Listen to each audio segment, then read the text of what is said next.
آج ہم انشاءاللہ والدین کے لیے دعاؤں کے بارے میں بات کریں گے کہ ہم کس طرح ان کے لیے بہترین دعائیں کر سکتے ہیں، کیونکہ والدین وہ ہستی ہیں جن کے احسانات ہم پر سب سے زیادہ ہیں۔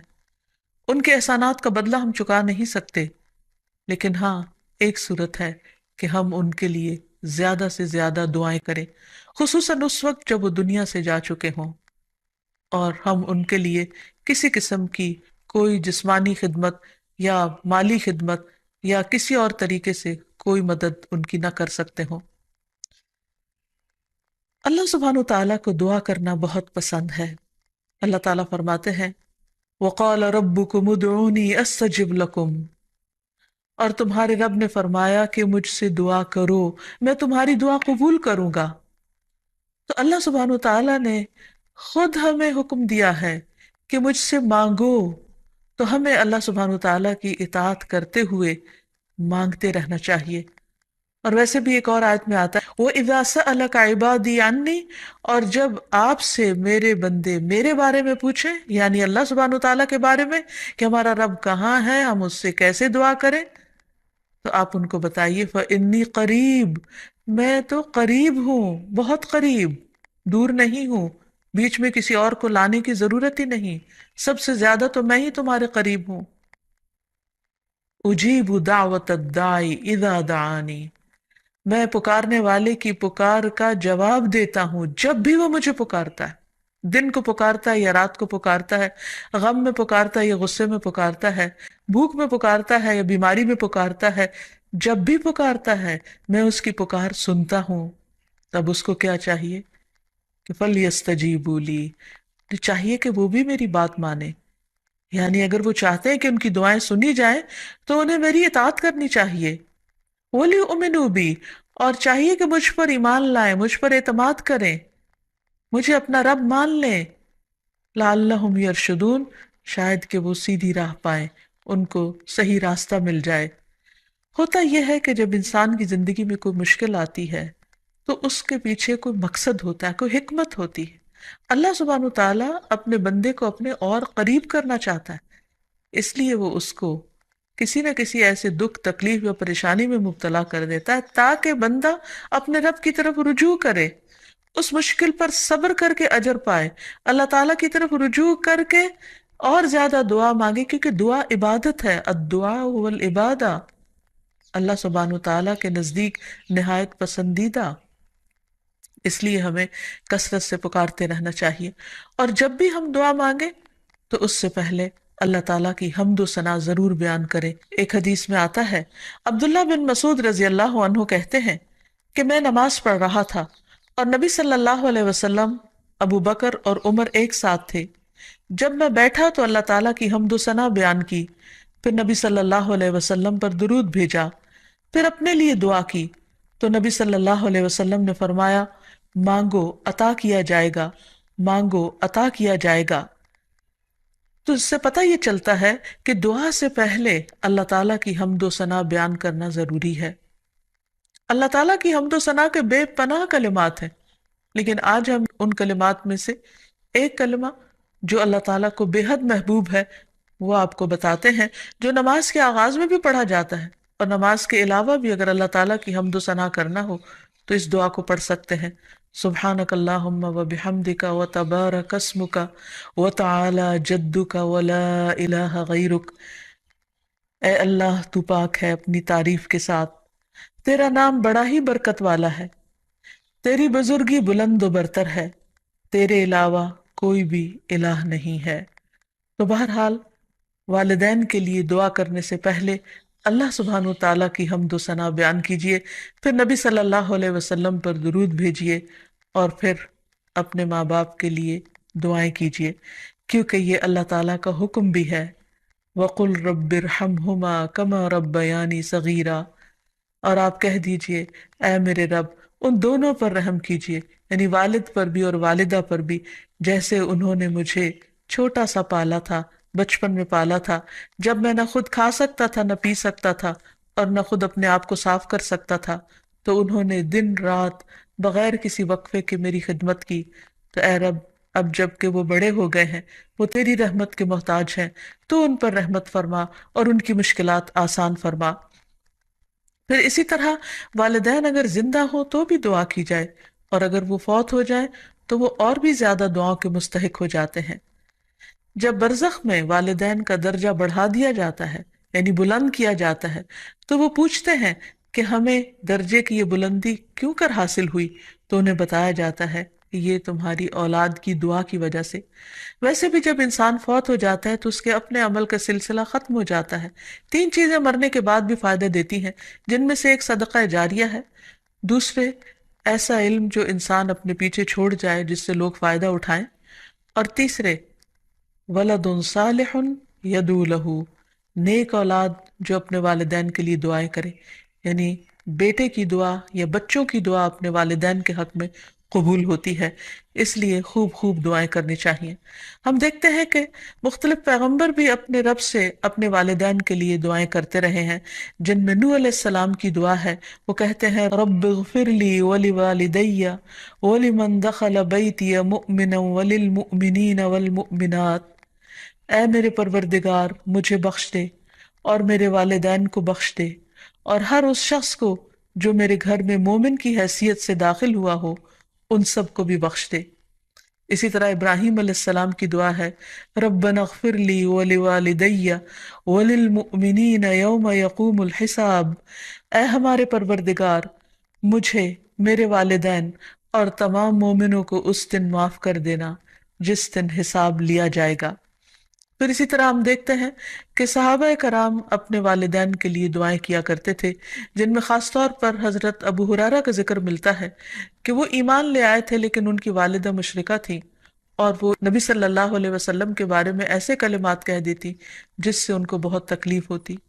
تو ایک مرتبہ اسی طرح کے کچھ کلمات سن کر وہ روتے ہوئے نبی صلی اللہ علیہ وسلم کے پاس آئے، کہنے لگے کہ یا رسول اللہ صلی اللہ علیہ وسلم، آپ میری والدہ کی ہدایت کی دعا کیجیے۔ بہرحال آپ صلی اللہ علیہ وسلم نے ہاتھ اٹھا دیے، ان کے لیے دعا کی، اور جب حضرت ابو ہریرہ واپس گھر پہنچے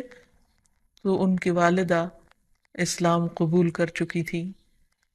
حقیقت یہ ہے کہ والدین کے لیے خود بھی دعا کرنی چاہیے اور دوسروں سے بھی دعا کی درخواست کرنی چاہیے۔ پھر اسی طرح ہم دیکھتے ہیں کہ ایک مرتبہ ابو ہریرہ جب اپنے وطن پہنچے تو بڑی اونچی آواز میں کہا اماں جان السلام علیکی ورحمۃ اللہ وبرکاتہ۔ انہوں نے جواب دیا وعلیک السلام ورحمۃ اللہ وبرکاتہ۔ پھر ابو ہریرہ کہنے لگے اللہ تعالیٰ آپ پر رحم فرمائے جیسا کہ آپ نے بچپن میں میری پرورش فرمائی۔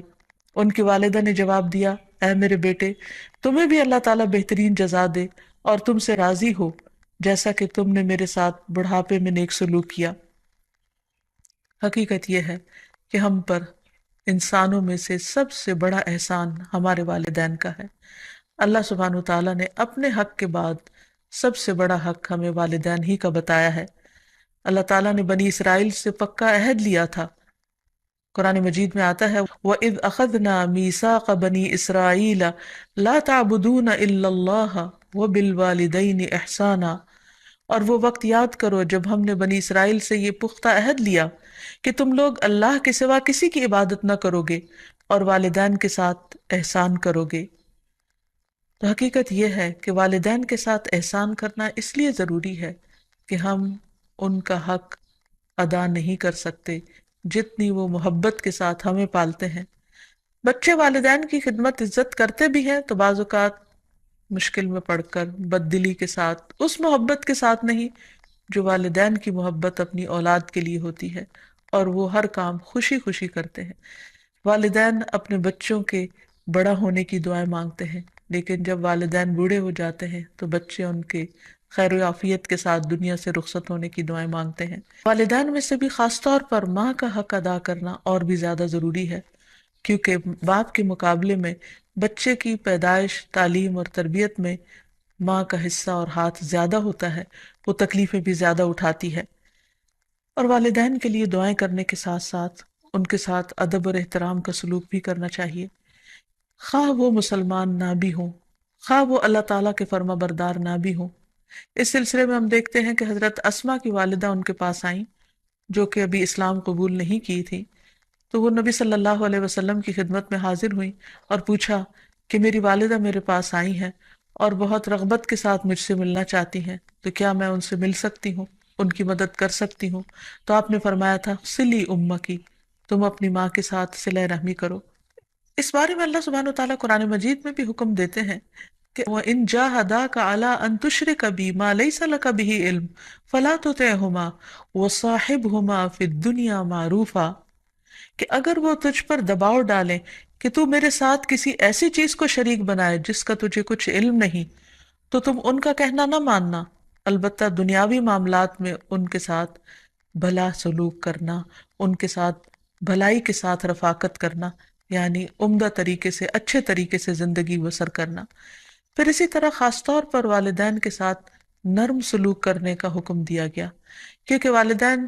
جو جو عمر میں بڑے ہوتے چلے جاتے ہیں یا جس طرح ان کی قربانیاں زیادہ ہوتی ہیں تو وہ اپنی اولاد سے زیادہ ایکسپیکٹ بھی کرتے ہیں، تو انہیں بچوں کی طرف سے ملنے والی چھوٹی سی تکلیف بھی بہت ناگوار ہوتی ہے، تو اس لیے خاص طور پر ایکسٹرا کیئر کی ضرورت ہے والدین کے ساتھ معاملہ کرتے وقت، یعنی گفتگو میں بھی، پوسچر میں، رویے میں، معاملے میں، ہر چیز میں نرمی برتنے کی ضرورت ہے۔ اس سلسلے میں اللہ تعالیٰ فرماتے ہیں وَاخْفِضْ لَهُمَا جَنَاحَ الذُّلِّ مِنَ الرَّحْمَةِ وَقُلْ رَبِّ ارْحَمْهُمَا كَمَا رَبَّيَانِي صَغِيرًا، اور ان پر رحم کرتے ہوئے انکساری کے ساتھ ان کے آگے جھکے رہو اور ان کے حق میں دعا کرو کہ اے میرے رب ان پر رحم فرما جیسا کہ انہوں نے بچپن میں مجھے محبت اور شفقت کے ساتھ پالا تھا۔ اس سلسلے میں ہمیں ایک روایت میں یہ بھی ملتا ہے، عبداللہ بن مسعود کہتے ہیں کہ ایک شخص نے نبی صلی اللہ علیہ وسلم سے پوچھا کہ کون سا عمل سب سے افضل ہے؟ آپ نے فرمایا وقت پر نماز پڑھنا اور والدین کے ساتھ نیکی کرنا، پھر اللہ کے راستے میں جہاد کرنا، یعنی سب سے پہلا کام نماز، اور پھر انسانوں میں سے والدین کے ساتھ حسن سلوک۔ لیکن عام طور پر والدین کو اولاد کے ساتھ شکایت ہی رہتی ہے، کیونکہ بعض اوقات لوگ نماز بھی پڑھ لیتے ہیں، صدقہ خیرات بھی کر لیتے ہیں، لوگوں کے ساتھ اچھی طرح بھی معاملہ کر لیتے ہیں، لیکن والدین کے ساتھ ان کا وہ شفقت اور محبت کا معاملہ نہیں ہوتا جس کو وہ ڈیزرو کرتے ہیں۔ آپ دیکھیں کہ آیت میں کتنی تاکید کے ساتھ کہا جا رہا ہے کہ وَاخْفِضْ لَهُمَا جَنَاحَ الذُّلِّ، کہ تم اپنے پر یعنی اپنے کندھے ان کے سامنے عاجزی اور انکساری کے ساتھ جھکا کے رکھو، یعنی جب ان کے سامنے بیٹھو یا کھڑے ہو یا بات کرو تو اس وقت بھی تمہارے اندر ایک خاص قسم کا جھکاؤ ہونا چاہیے۔ پھر اسی طرح یہ ہے کہ والدین کو اف تک کہنے کی اجازت نہیں۔ بعض اوقات انسان کا اپنے والدین کے ساتھ ڈس ایگریمنٹ ہو جاتا ہے، کسی بات پر اختلاف ہو سکتا ہے، وہ دین کا معاملہ ہو سکتا ہے، وہ دنیا کا معاملہ ہو سکتا ہے، وہ سوچ کا فرق ہو سکتا ہے، وہ جنریشن گیپ ہو سکتا ہے، وہ کوئی بھی چیز ہو سکتی، لیکن اس میں اولاد کو یہ حق نہیں دیا گیا کہ وہ والدین کے ساتھ بدتمیزی کرے۔ ہمارے دین نے ہمیں یہ سکھایا ہے کہ وَلَا تَقُلْ لَهُمَا أُفٍّ وَلَا تَنْهَرْهُمَا، کہ تم ان کو اف تک نہ کہو اور ان سے ڈانٹ کر بات نہ کرو، وَقُلْ لَهُمَا قَوْلًا كَرِيمًا، اور ان کے ساتھ جب بات کرو تو بہت عزت کے ساتھ کرو، احترام کے ساتھ کرو۔ پھر اسی طرح ان کے ساتھ سختی سے بات نہ کی جائے، ان کا نافرمان نہ بنا جائے، جیسے اللہ سبحانہ وتعالیٰ نے یحییٰ علیہ السلام کو یہ حکم دیا تھا یا یحییٰ خذ الکتاب بقوہ وآتیناہ الحکم صبیا وحنانا من لدنا وزکاة وکان تقیا وبرا بوالدیہ ولم یکن جبارا عصیا۔ اللہ تعالیٰ نے یحییٰ علیہ السلام کو بچپن میں ہی حکم دیا کہ اے یحییٰ، کتاب کو یعنی تورات کو مضبوطی سے پکڑ لو، اس پر مضبوطی سے عمل پیرا ہو جاؤ، اور ہم نے اسے بچپن میں ہی قوت فیصلہ عطا کی، اور ہم نے اسے اپنی مہربانی سے نرم دل اور پاک سیرت بنایا، اور وہ فی الواقع پرہیزگار تھے اور اپنے والدین سے ہمیشہ اچھا سلوک کرتے تھے۔ یہ قرآن مجید کی گواہی، اور کسی وقت بھی جابر اور نافرمان نہ ہوئے، یعنی انہوں نے کبھی بھی اپنے والدین کے ساتھ بدتمیزی نہیں کی، سختی نہیں کی، بد اخلاقی نہیں کی۔ پھر اسی طرح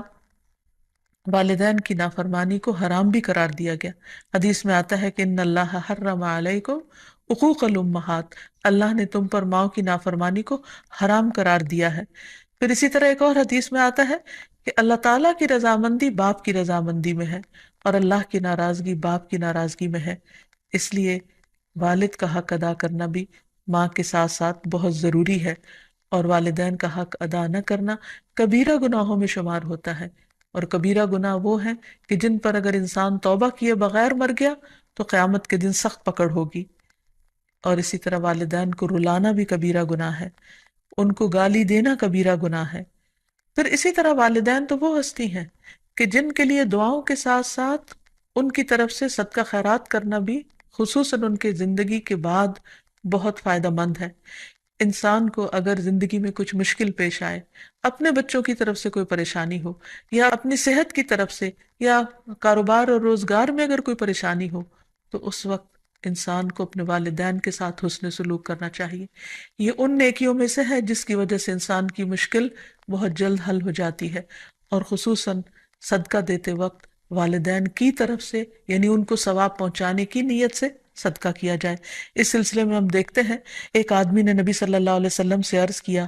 میرے والد فوت ہو گئے ہیں اور انہوں نے مال چھوڑا ہے لیکن وصیت نہیں کی، تو کیا میں ان کی طرف سے صدقہ کروں تو ان کے گناہ معاف کر دیے جائیں گے؟ آپ نے فرمایا ہاں۔ اسی طرح حضرت عائشہ سے روایت ہے کہ ایک آدمی نبی صلی اللہ علیہ وسلم کے پاس آیا اور عرض کی کہ یا رسول اللہ، میری والدہ بغیر وصیت کے فوت ہو گئی ہیں، اور میرا گمان ہے کہ اگر وہ بات کرتی تو صدقہ کرتی، اگر میں ان کی طرف سے صدقہ کروں تو کیا ان کو اجر ملے گا؟ آپ نے فرمایا کہ ہاں۔ پھر اسی طرح والدین کے اگر روزے رہتے ہوں تو ان کے قضا روزے ادا کیے جا سکتے ہیں، اگر وہ حج نہ کر پائے ہوں تو ان کی طرف سے حج بدل کیا جا سکتا ہے، یہ ان کے لیے ایک بہت بڑا احسان ہوگا۔ پھر اسی طرح ان کی نظر پوری کی جا سکتی ہے کہ اگر انہوں نے زندگی میں کسی سے کوئی وعدہ کیا ہو اور وہ اسے پورا نہ کر سکے ہوں، اللہ تعالیٰ کے لیے کوئی نظر مانی ہو اور اسے پورا نہ کر سکے ہوں، تو اس کو ادا کر دیا جائے۔ تو خلاصہ یہ ہے کہ انسان اپنے والدین کے ساتھ جو احسان کر سکتا ہے، اس میں جب وہ زندہ ہوں تو ان کا دل خوش کرے، ان کی خدمت کرے، ان پر اپنا مال خرچ کرے، ان کی اطاعت اور فرما برداری کرے، خواہ وہ اللہ کے فرما بردار ہوں یا نہ ہوں، ان کے ساتھ حسن سلوک کرتا رہے۔ جب وہ فوت ہو جائے تو ان کی طرف سے صدقہ خیرات کرے،